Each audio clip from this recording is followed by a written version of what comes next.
కుటుంబంలో పోరాటం ఎదురవుతున్నప్పుడు, నీ సంఘములో వ్యతిరేకత వస్తున్నప్పుడు, నీ యొక్క బంధువుల మధ్యలో, స్నేహితుల మధ్యలో భయంకరమైన పోరాటం ఎదురవుతున్నప్పుడు నువ్వు మనుషుల వైపు వెళ్ళొద్దు, లోకం వైపు చేతులు చాపొద్దు, ఎవరైనా సహాయం చేస్తారేమని అడగొద్దు. కానీ నీవు దేవుని ఎదుట మోకరించినప్పుడు పరలోకం భూమి మీదకి వస్తుంది. దేవుని బిడ్డలారా, అంత శక్తి ఉంది దేనికి?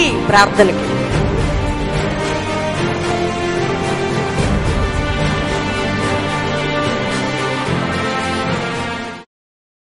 ఇదిగో ప్రభు దూత అతని దగ్గర నిలిచెను.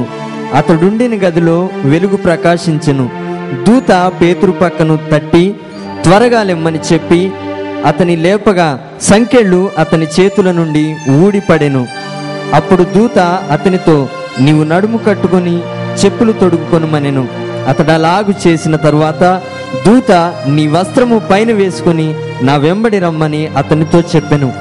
అతడు వెలుపలికి వచ్చి దూత వెంబడి వెళ్ళి దూత వలన జరిగినది నిజముగా జరిగినని గ్రహింపక తనకు దర్శనము కలిగినని తలంచెను. చూడండి, పేతురు ఏం చేస్తున్నాడంటే, ఆ సైనికుల మధ్య నిద్రపోతున్నప్పుడు అక్కడ ఎవరు ప్రార్థన చేస్తున్నారండి? చెప్పాలి. సంఘము అత్యాసక్తితో ప్రార్థన చేస్తున్నప్పుడు పరలోకం నుంచి దేవుడు దూతని జైల్లోకి పంపించాడు. దేవుని బిడ్డలారా, గట్టిగా చప్పటి కొట్టి దేవుని మహిమపరచుదాం.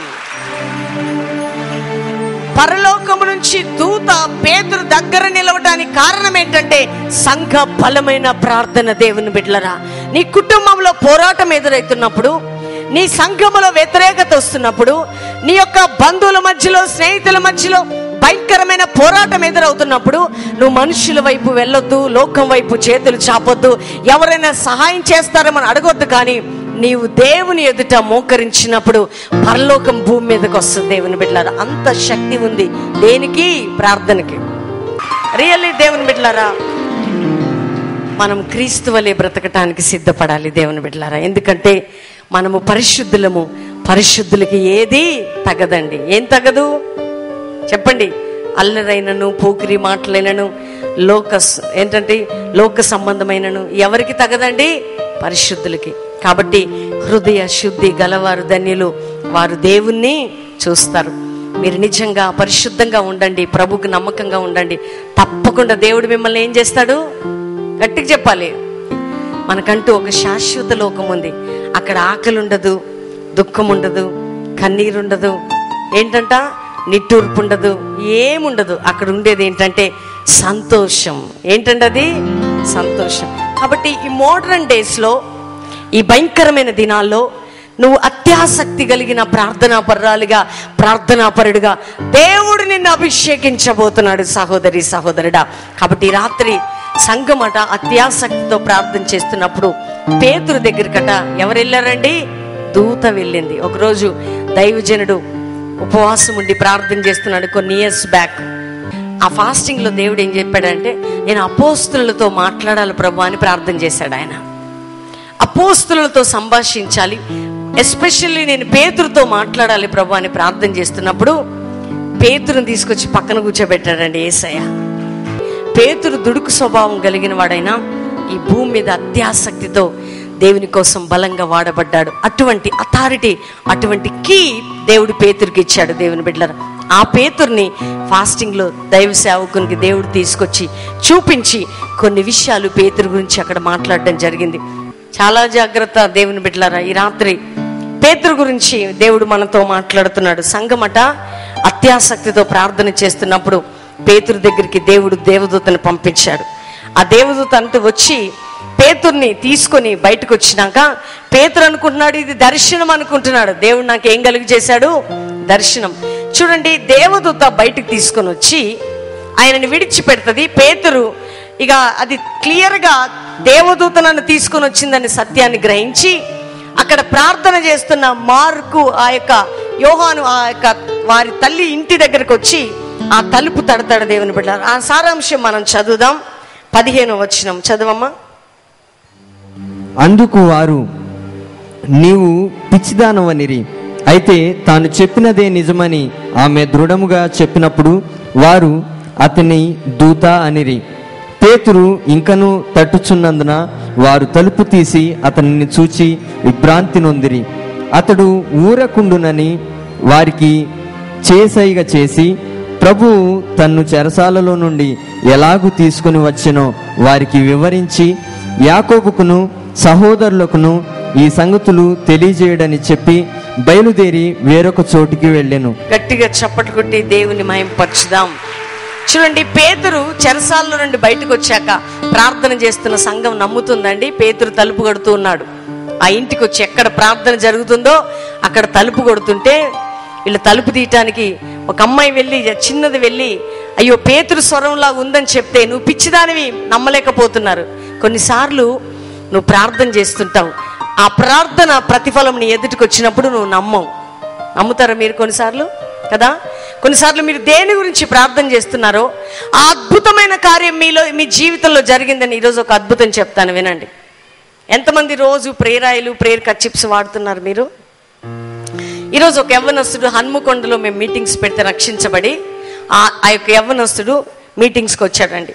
వెళ్తూ నాతో ప్రార్థన చేయించుకున్నాడు. ఒక ఆయిల్ బాటిల్, ఒక హ్యాంకీ తీసుకొని ట్రైన్ ఎక్కాడు. అతను ఈ స్టోన్స్ వేసే వ్యక్తి. ఆయన అన్నాడు, అమ్మ ఇక్కడ మీకు కట్టుతున్న ప్రతి దానికి నేను ఫ్రీగా వేస్తాను, నేను మరలా వస్తానని చెప్పి ఆయన ట్రైన్ ఎక్కి వెళ్తూ ఉన్నాడు. దేవుని బిడ్డలారా, వెళ్తున్నప్పుడు ట్రైన్ ఎక్కగానే మధ్యాహ్నం జరిగిన ఇన్సిడెంట్ ఇది. మీటింగ్ అయిపోయినాక వెళ్తూ అయితే ట్రైన్ ఎక్కిన తర్వాత ఏం చేశాడంటే, జస్ట్ ఆయనకి ప్లేస్ లేక అక్కడ ఒక ఫ్యామిలీ కూర్చొని ఉంటే, అమ్మ మీ బ్యాగ్ తీయరా నేను కూర్చుంటాను అన్నాడట. సరే, వాళ్ళు బ్యాగ్ జరిపేలోపు ఆ బ్యాగ్ మీద ఈయన చెయ్యి పెట్టాడండి. వాళ్ళ బ్యాగ్ మీద చెయ్యి పెట్టగానే బ్యాగ్లో నుంచి ఒక పెద్ద తేలు ఈయనను కుట్టింది. ఇది ట్రైన్లో ప్యాసింజర్స్ అందరి మధ్యలో జరిగిన ఇన్సిడెంట్. ఎప్పుడైతే ఈ చేతికి కుట్టిందో ఏం చేశాడంటే ఆ వ్యక్తి అట్లనే చూశాడు. వాళ్ళు చూశారు, ఇమ్మీడియట్ గా ఆ తేలును చంపేశారు. ఈయన చేతులు ప్రేరాయిలు ఖర్చు ఇలా పట్టుకొని ఉన్నాడు.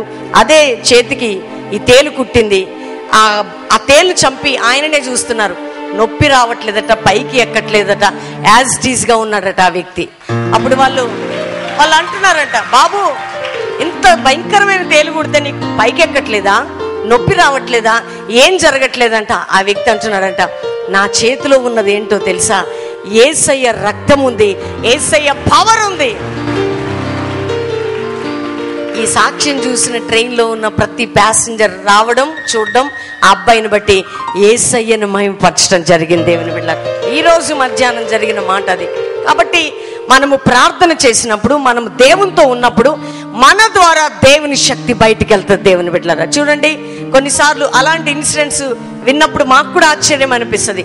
మాతో ఉన్నవారు ఆశ్చర్యపోతున్నారు. ఎందుకంటే ఎప్పుడు చూసినా ప్రేరాయిలు వాడతారు, ప్రేయర్ కర్చీప్స్ వాడతారు. వారికి భయము, దెయ్యం అంటే భయము, చేతబడి శక్తులు అంటే భయము, అదంటే భయం. కానీ ఒక యవ్వనస్తుడు చూడండి, అందుకనే పౌలు అంటాడు, మాకు ఏదైనా దేవుని యొక్క వాగ్దానం ఒక చోట రాయబడి ఉంటుంది. ఏమనంటే, నువ్వు పాములను తేళ్లను త్రొక్కెదవు, శత్రు బలం అంతటి మీద నేను నీకు అధికారం ఇచ్చినాను, అవి ఎంత మాత్రం హాని చెయ్యవు. చూడండి, కుట్టినప్పుడు సహజంగా పైకి ఎక్కుతుంది, నొప్పి లేస్తుంది, అంతేకాక బాడీ చాలా పెయిన్ ఉంటుంది. కానీ అతనికి ఏమీ లేదు. ఏముంది అతని చేతిలో? ఆ బాటిల్లో ఉన్నది ఎవరి రక్తం, ఆ హ్యాంకీలో ఉన్నది ఎవరి పవరు.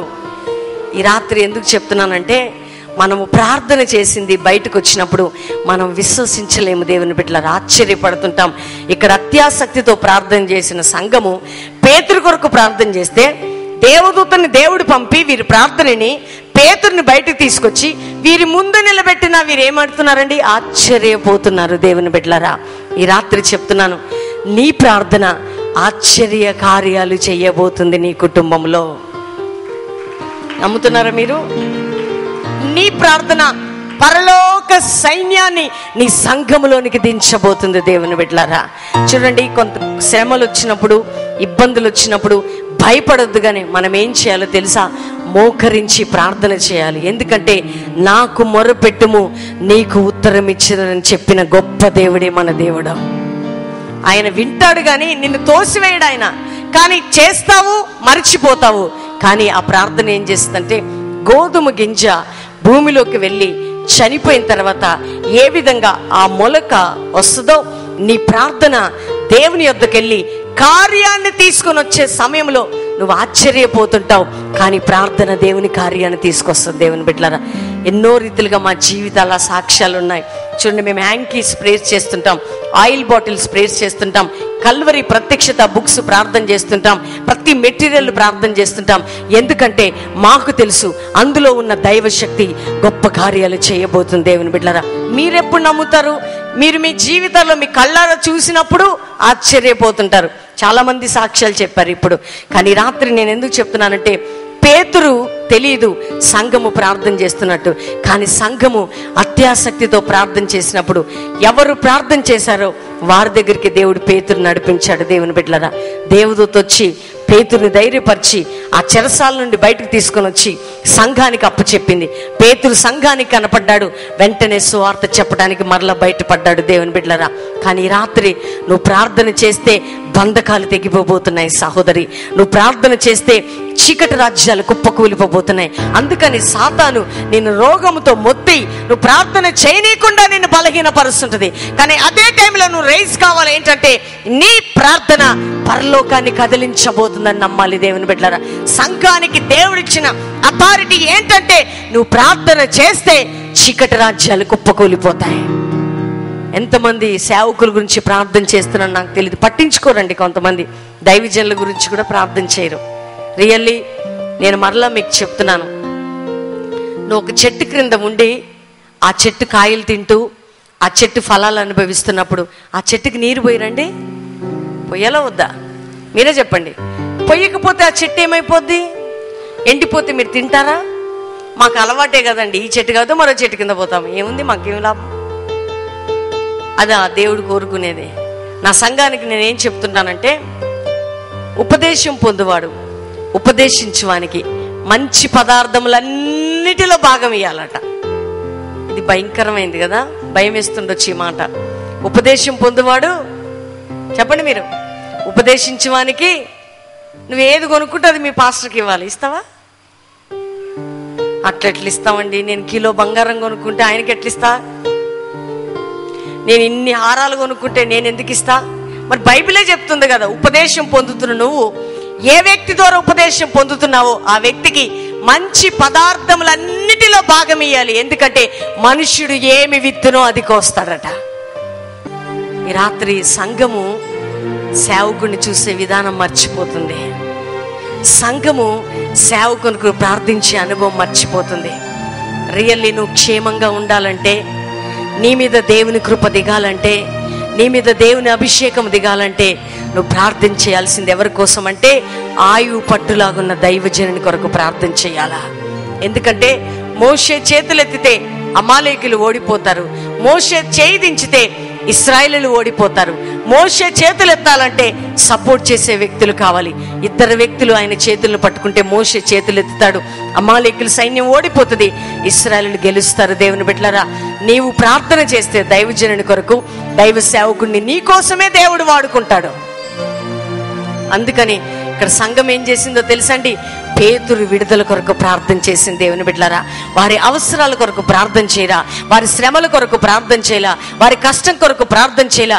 చెరసాల్లో ఉన్న పేతురు బయటికి రావాలి ప్రభు అని ఎప్పుడైతే సంఘము దైవజనుని క్షేమము గురించి ప్రార్థన చేసిందో, దైవజనుని దేవుడు బయటకు తీసుకొచ్చాడు.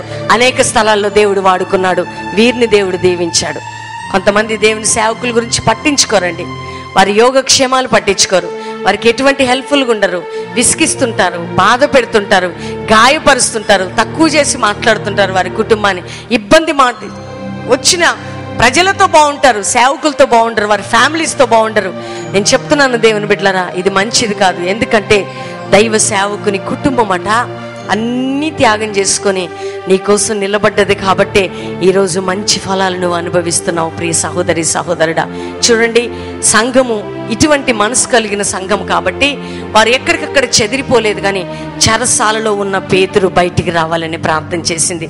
దేవుని ప్రజలారా, ఒక సీక్రెట్ మీకు చెప్తున్నా, మీరు గొప్పవారు కావాలంటే ఈ భూమి మీద ఉన్నటువంటి దూతల్లాంటి దైవజనుల గురించి ప్రార్థన చేయాలి. ఎవరి కోసం అంటే, ఈ రాత్రి దేవుని బిడ్డలారా, రియల్లీ నువ్వు ఏ సంఘానికి వెళ్తున్నావో నీ సేవకుని కొరకు ప్రార్థన చేయాలి. నువ్వు ఏ సంఘంలో ఉంటున్నావో ఆ సంఘ క్షేమాభివృద్ధి కొరకు ప్రార్థన చేయాలి. ఏ బోధకుని వలన నువ్వు ప్రతినిత్యము బాగుపడుతున్నావో ఆ బోధకుని కొరకు ప్రార్థించాలి, వెల చెల్లించాలి. అప్పుడు పరలోకం నుంచి దేవుడు నిన్ను జ్ఞాపకం చేసుకుంటాడు. ఈ రాత్రి ఇది తెలియదు కాబట్టి సంఘానికి క్షేమాభివృద్ధి లేదండి. ఈ రోజుల్లో సంఘము దీవించబడలేకపోతుంది, సంఘము పేదరికంలో ఉంటుంది, సంఘము దారిద్ర్యతలో ఉంటుంది, సంఘము క్షేమము లేకుండా ఉంటుంది, సంఘము రోగాలతో వ్యాధులతో మొత్తబడుతుంది. కానీ చెట్టుకు నీరు పోస్తే చెట్టు ఎప్పటికి ఎలా ఫలిస్తుందో సేవకుని గురించి ప్రార్థన చేసినప్పుడు దేవుడు నీ కుటుంబాన్ని ఆశీర్వదిస్తాడు. దేవుని బిడ్డలారా, దేవా, అందుకని యెరూషలేము క్షేమం కొరకు ప్రార్థించేవారు వర్ధిల్లుతారు.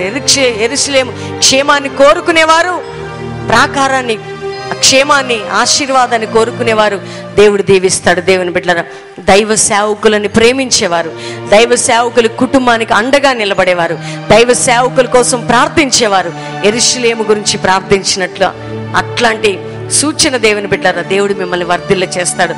ఆది అపోస్తుల సంఘం అంత పవర్ఫుల్ గా నిలబడడానికి, దేవుడు వారిని అభివృద్ధి పరచడానికి కారణం ఏంటో తెలుసా? వారి కొరకు ప్రార్థన చేసుకోలేదు, కానీ ఎవరి కొరకు ప్రార్థన చేశారండి? సిటీలో ఉన్న ప్రజలారా, ఇక్కడికి వస్తూ ఆశీర్వదించబడుతున్న దేవుని బిడ్డలారా, మీ కుటుంబంలో అద్భుతం జరగడం క్షణం పట్టదు, మీ యొక్క కుటుంబాల్లో విడుదల పొందటం క్షణం పట్టదు. కానీ మీరు ఎవరి కొరకు ప్రార్థన చేయాలండి?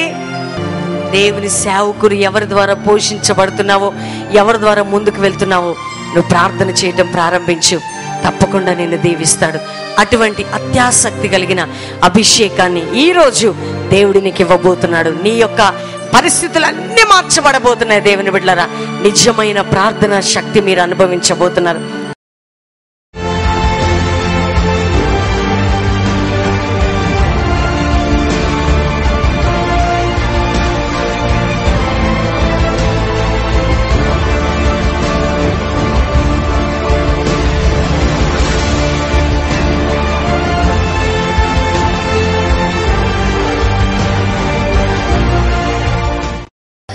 నాకు మంత్రశక్తులు చేస్తుండే. అయితే నాకు 2 months నుండి చనిపోవాలి, ఊరేసుకోవాలి అని అనిపించేది.